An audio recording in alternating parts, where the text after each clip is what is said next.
आलोक सिर्फ 45 वर्ष के थे जब उनकी पत्नी गुजर गई।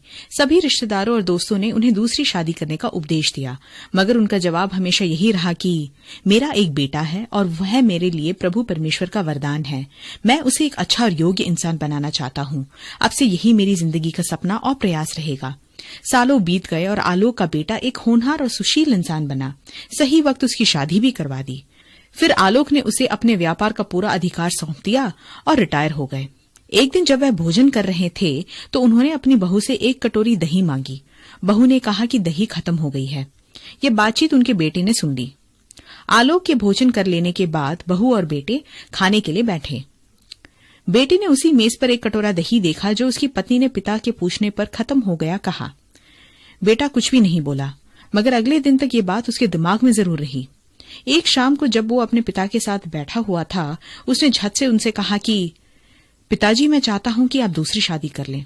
पिता ये सुनकर हैरान रह गए और कहे, इस उम्र में दूसरी शादी? क्यों बेटा, क्या मैंने तुम्हें माँ और पिता दोनों का प्यार नहीं दिया?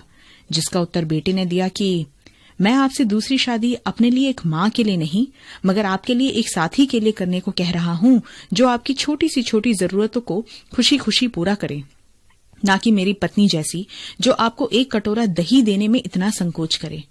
मैं सोच रहा था कि मैं अपनी पत्नी के साथ एक किराए के घर में जाकर रहूं और आपका कर्मचारी बनकर हर महीने आपसे पगार लूं, जिससे कि उसे एक कटोरे दही की कीमत का तो एहसास हो। अपना पूरा जीवन त्याग कर माता पिता हमारी परवरिश करते हैं। हर बार अपनी खुशी को हटाकर बच्चों की खुशियां और उनकी जरूरतों को जो महत्व दें, वो होते हैं माता पिता। बाइबल भी इस विषय में कुछ इस प्रकार कहती है, अपने पिता की सुन जिसने तुझे जीवन दिया है। अपनी माता का निरादर मत कर जब वह वृद्ध हो जाए। तो आइए अपने माता पिता को पूर्ण आदर और सम्मान देते हैं, जो कि प्रभु परमेश्वर का भी आदेश है।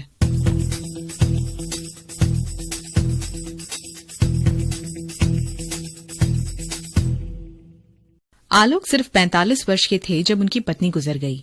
सभी रिश्तेदारों और दोस्तों ने उन्हें